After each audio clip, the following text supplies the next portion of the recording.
Bonjour à tous, bonjour à toutes. Alors aujourd'hui, à quoi? La miniature? Ah non, mais ça c'était juste une connerie pour vous faire cliquer. Mais enfin bon, restez quand même. Oui, aujourd'hui on va tester un outillage. Alors qu'est-ce que c'est que ce truc? Bah, c'est un pistolet à induction. Alors c'est un procédé qui est connu depuis longtemps, mais qui est quand même plutôt inconnu du grand public. Alors moi en tout cas, j'ignorais complètement que ça existait. Ça sert à chauffer du métal et notamment de la visserie récalcitrante, soit parce que c'est conique, soit parce que c'est très rouillé. Donc, comme c'est un procédé qui est quand même peu connu, là, pour le coup, j'ai vraiment lu la doc. Et les normes de sécurité, on va en reparler en fin de vidéo. Bon, eh ben, j'ai envie de dire, testons-le. Bon, alors on va essayer de chauffer au rouge cet écrou qu'on peut dévisser avec une clé de 16 mm. On va regarder combien de temps ça prend pour le chauffer au rouge. Donc là, je mets mon appareil en plein dessus. Je vais cliquer en même temps sur les deux. 3, 2, 1. Alors,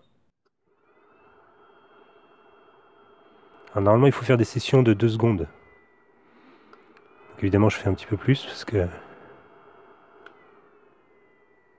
Alors, la fumée vient de l'écrou.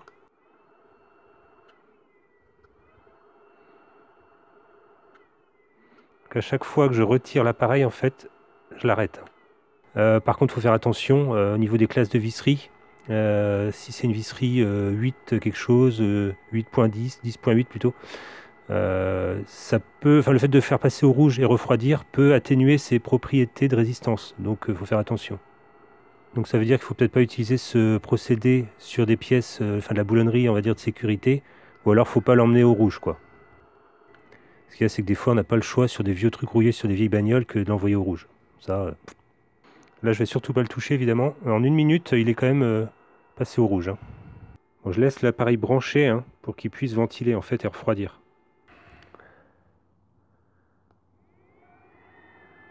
1, 2, 3, 4, 5, 6, 7, 8. Normalement, ils disent... Ouais. Ils disent 2 secondes, mais...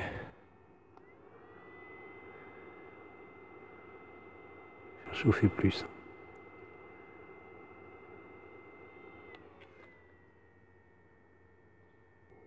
Non, ça vient pas.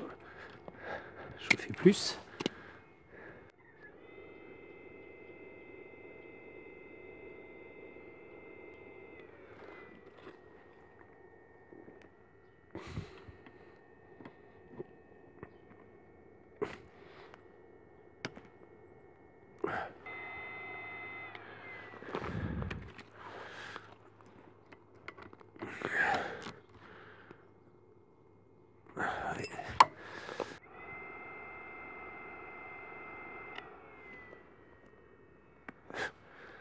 C'est celui-là qui fume.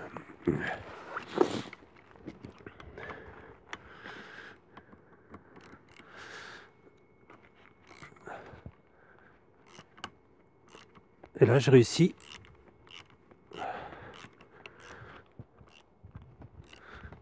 Là, j'ai réussi à l'avoir. Voilà, je l'ai eu. Alors, heureusement que j'ai des gants parce que je sens que la vis, enfin le boulon complet d'ailleurs, est quand même très chaud.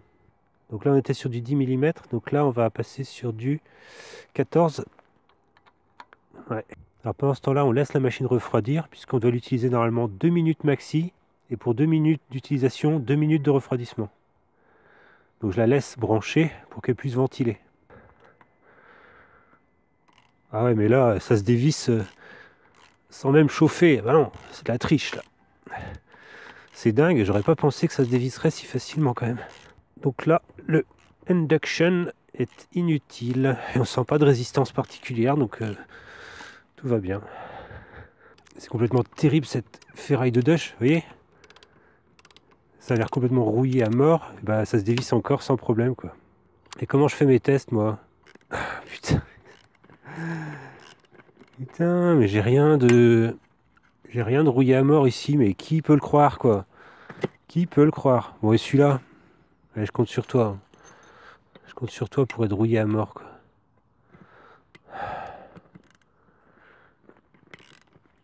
Et ben, je pensais pas dire ça un jour, mais je suis à court de boulonnerie rouillée à mort.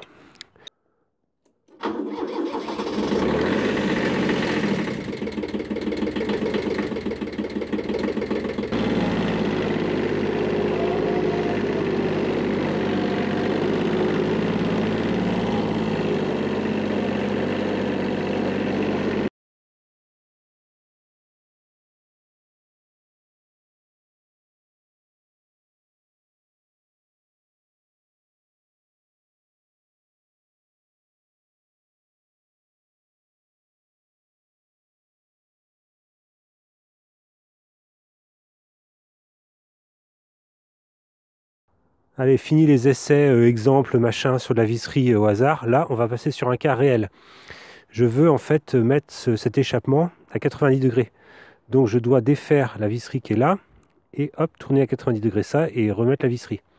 Mettre après un embout, machin, mais c'est pas le sujet. Donc il faut que je dévisse ça. Et l'autre jour, j'avais essayé, et la visserie résiste pas mal. Je vais vous rapprocher. Là, il n'y a pas grand-chose qui passe comme clé. On dirait que le 12 passe là, mais en fait, non. À moins que j'essaye une petite douille. Eh ben, non. Ça passe à peine, voire ça passe pas du tout. Celle-là, je t'en parle même pas. Bon, donc résultat. Alors, de toute façon, je pense qu'il faut jamais essayer de vraiment forcer en mettant beaucoup de couple là-dessus. Parce que là, c'est vraiment un coup à péter la vis. Et là, ça va être pénible. Donc, l'idée, quand j'essaye ça, là, ici, si j'essaie de dévisser, ça vient pas du tout. J'avais essayé de mettre du dégrippant, hein, mais rien à faire. Donc là, ça va être un cas vraiment spécifique où on va essayer le induction. Et j'espère que ça va marcher. Normalement, il ne faut pas toucher le métal. Il ne faut pas toucher le métal avec les spires de l'appareil, mais bon. On fait ce qu'on peut. Hein. Ça chauffe. Ouais. Normalement, il faut faire 2 secondes. Regardez si on peut dévisser, refaire 2 secondes. Alors je vais faire des petites séances comme ça.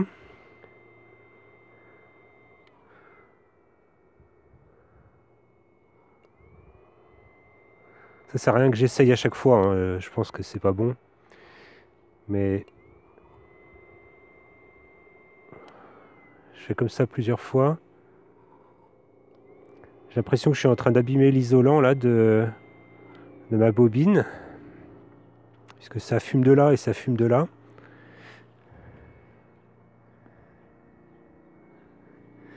Alors il m'aurait fallu une plus petite bobine là. Les spires ont un diamètre assez grand et un peu trop en fait. Le problème c'est que dans l'appareil tel qu'il est fourni, j'avais pas plus petit.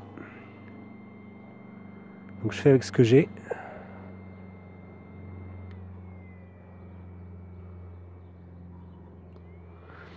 Donc dans la doc il précisait c'est pas la peine de chauffer au rouge.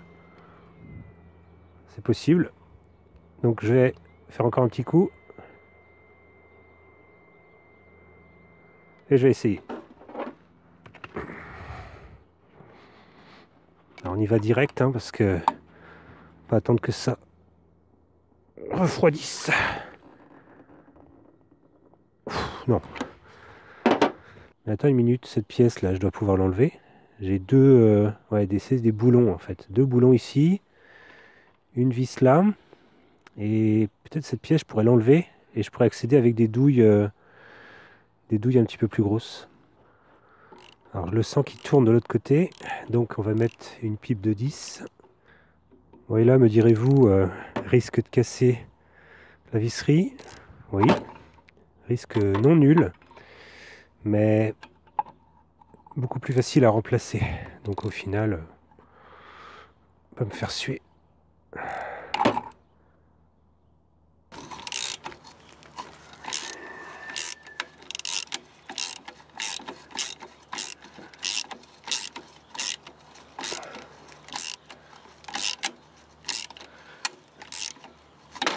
Oh oui, c'est pété. Voilà typiquement ce qui arrive quand on chauffe pas ou qu'on met pas de dégrippant.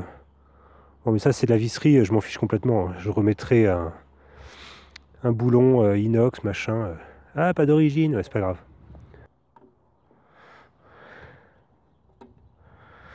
Bon, ce truc là me gêne en fait pour enlever la vis qui est là. Donc en fait de fil en aiguille on veut aller là, mais en fait il faut aller là et après il faut aller là. Bon. Donc là il faut déposer tout l'écran thermique. Donc je pense que je vais utiliser induction là ce coup-ci. Bon, c'est aussi du 10.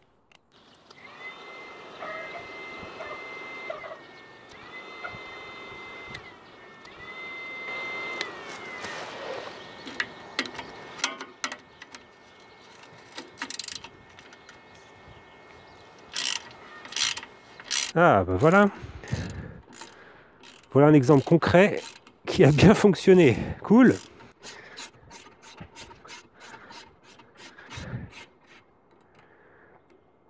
Évidemment, je touche pas la vis avec les mains. Alors ici, on a également une vis. Bon, celle-là était hyper facile.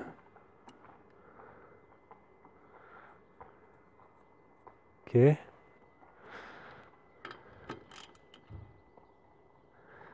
Bon, celle-là, elle résiste. Je n'ose pas forcer parce que c'est des coups à la péter. En plus, là, on est dans un cas spécial où j'ai effectivement un clignotant qui est là, mais il ne va pas chauffer. Il ne va pas chauffer, parce qu'il n'est pas à l'intérieur de la bobine, là, et surtout parce qu'il n'est pas en métal.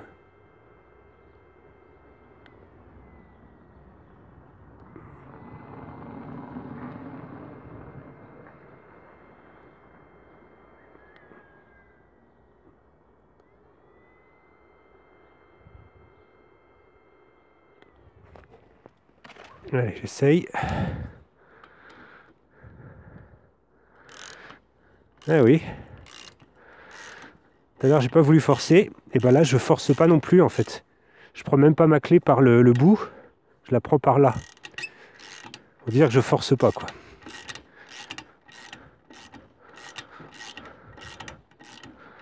Bon, ça couine un peu, mais sur la fin, mais c'est bon. Donc c'est pareil, je laisse la vis en place, je la touche pas, elle doit être chaude encore. On a une visserie qui est protégée là. Et du coup, elle est en bien meilleur état. Enfin, en tout cas, elle a beaucoup moins serré, soudé en force, etc. En rouille, en machin, bon bref. Je me comprends, c'est déjà pas mal.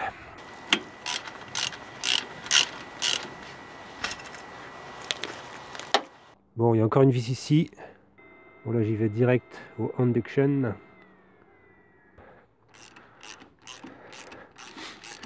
Là, ça vient sans forcer, c'est nickel.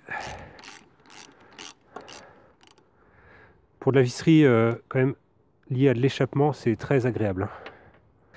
Si j'en reviens à mon boulot du départ, cette vis-là, je la mets là. Je vais faire comme souvent, je vais remettre la vis que je peux à sa place. Bon, alors, il faut réussir à enlever ça.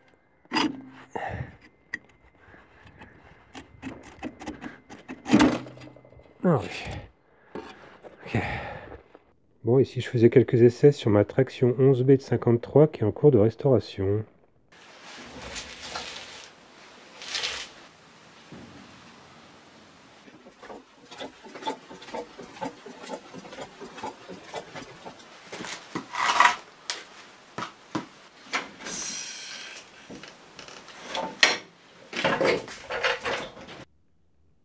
Ouais, bon, il y a un petit peu de rouille là-dessous quand même, hein. Tiens, par exemple, il a des fixations de câbles de frein à main. On voit, il y en a une à gauche, une à droite. Je vais essayer de défaire les fixations qui sont le plus proches de nous, là. Alors, tout d'abord, pour faire un test, on va dire, honnête, j'essaye comme ça. Oh là. Donc là, je suis sur une clé de 11. Donc, au niveau visserie, c'est plutôt un diamètre faible.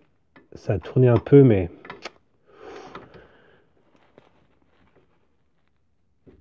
honnêtement, j'ai pas confiance. Donc je pense que là, je vais faire un coup de chauffe. Donc là, j'ai tordu un petit peu l'outil au bout parce que j'ai pas beaucoup de place par en dessous là. Allez, on y va.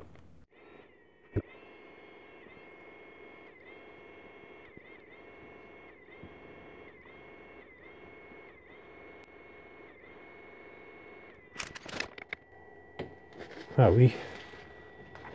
Là, ça tourne sans aucun problème.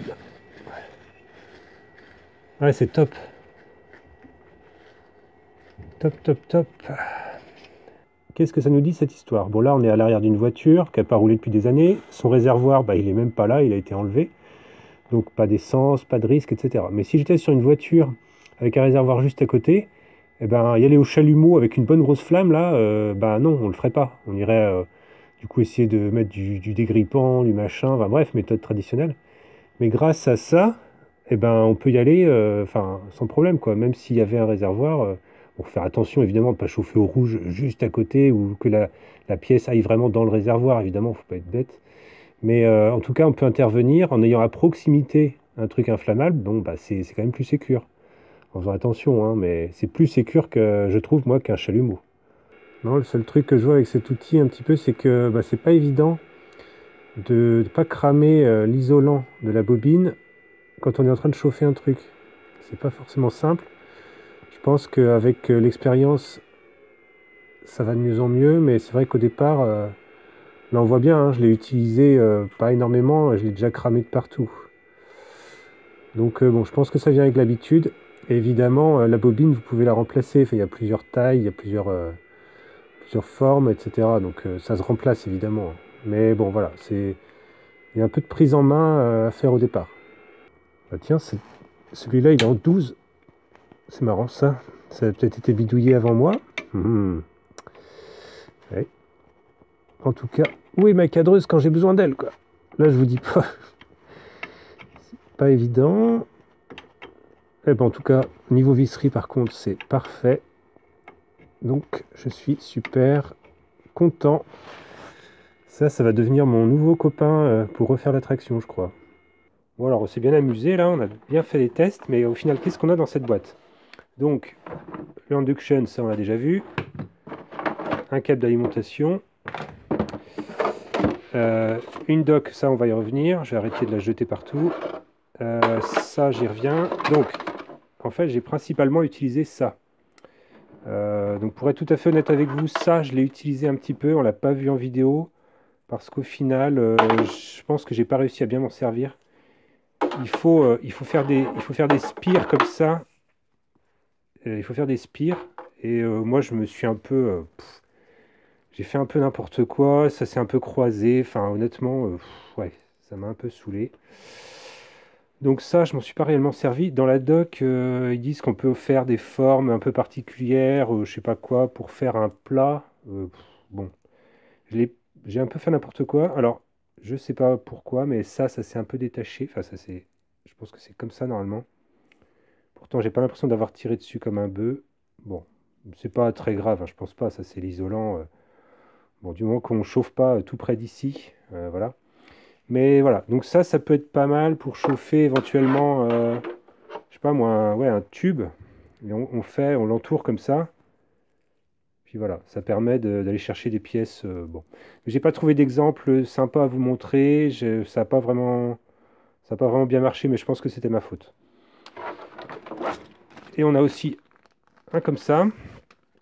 Donc là, je pense que c'est pour faire vraiment des grands diamètres. Si vraiment j'ai un gros truc, je sais pas, dans la plomberie ou quoi, bon, là vraiment j'entoure le truc et je chauffe, quoi. Alors après, comme il n'y a qu'une seule spire, je pense que ça met pas mal de temps à chauffer, mais bon, puisque en fait, plus il y a de spires, plus le champ magnétique est important et plus ça chauffe vite, quoi. Bon. Après, alors l'effet physique, c'est les courants de Foucault. Hein, au niveau de l'induction, bon, on va pas rentrer dans les détails, c'est pas forcément le sujet, mais voilà. Si on parle un peu de sécurité, qu'est-ce que j'ai retenu?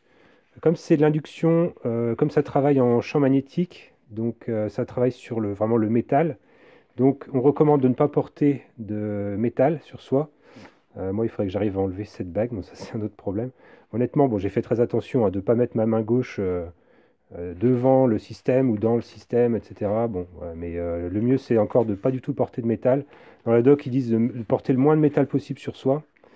Il faut l'utiliser, j'ai déjà dit, 2 minutes maximum, donc de suite, et laisser 2 minutes de refroidissement si on l'a utilisé 2 minutes. Donc ouais, voilà, ça a tendance à chauffer un peu quand même comme machine, donc il faut la laisser refroidir. Normalement, il faut l'utiliser 2 secondes sur un truc, on enlève, on essaie de dévisser, et sinon on refait 2 secondes, on réessaye. Dans les faits, moi, la visserie que j'ai essayé de faire, il fallait que ce soit plus, hein, donc bon. Et sinon, ouais, je vous invite vraiment, si vous achetez cette machine, lisez vraiment la doc. C'est important pour éviter des problèmes, des blessures, des incendies, tout ce qu'on veut. C'est pas un outil qu'on a l'habitude de manipuler. Voilà, donc lisez la doc. Attends, la vidéo devient beaucoup trop sérieuse. Là, il y a un test qu'on a oublié de faire. Est-ce qu'on peut se cramer un doigt avec le induction?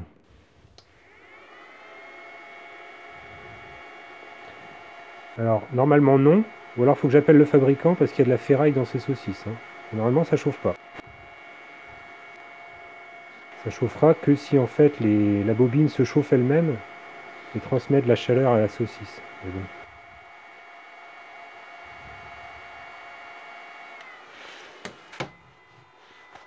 Je sens aucune chaleur. Non, elle est absolument froide. Elle sort du frigo. Bon, d'habitude, j'aime pas gaspiller de la nourriture, mais d'un autre côté, bon, dans la doc, c'est marqué ne mettez pas vos doigts là où il faut pas. Donc, moi, je suis bête et méchant. Je mets pas mes doigts dans l'appareil. Et je préfère une saucisse que mon doigt. Au niveau sacrifice, ça va.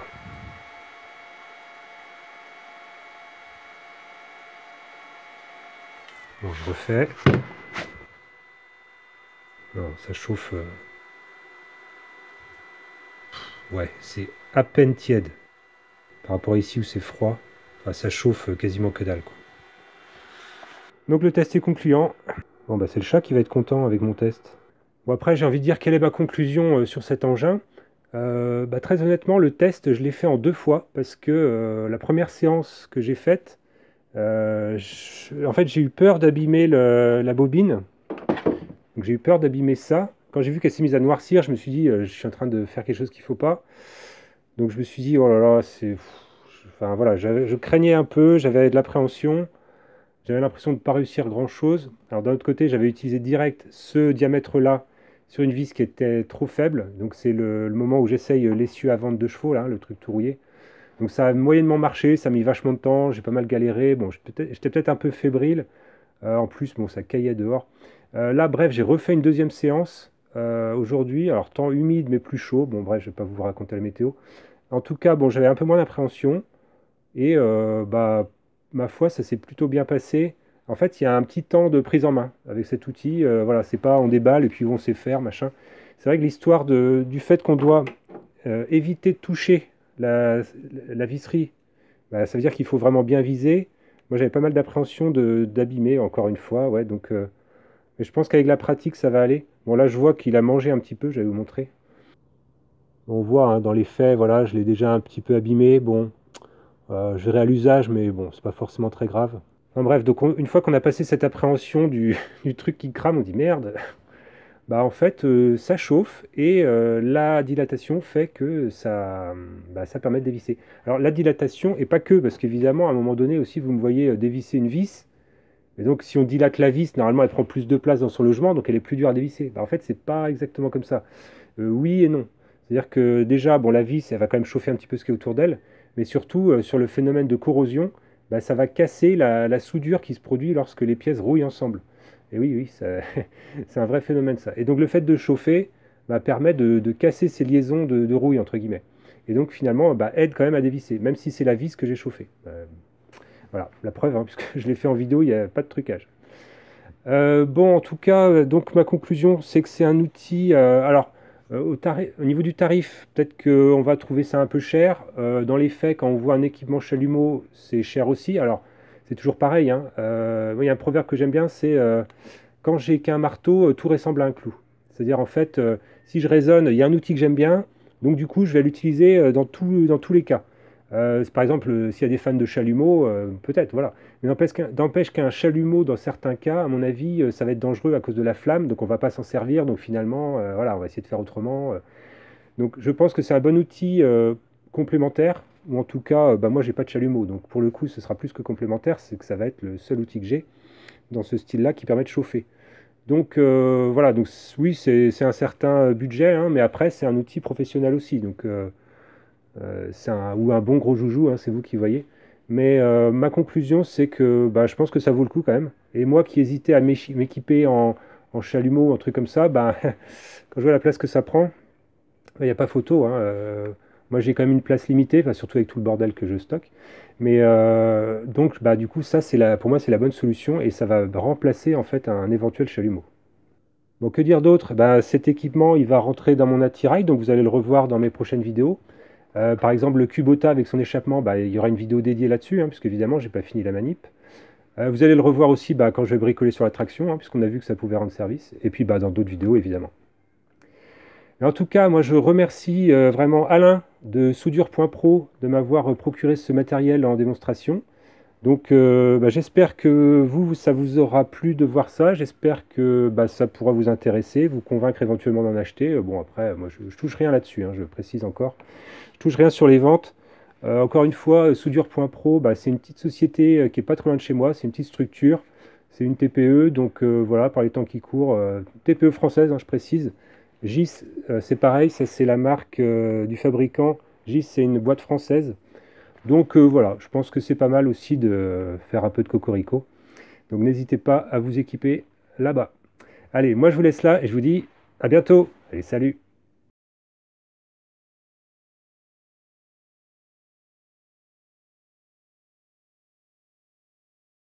Bonjour à tous, bonjour à toutes. Alors aujourd'hui, on se retrouve dans le vent. Parce qu'en fait, il faut que je fasse un blanc et il y aura la musique. Tadam, tadam, tu vois. Synchro, saucisse. Je pensais pas me retrouver à dire ça quand même. Enfin,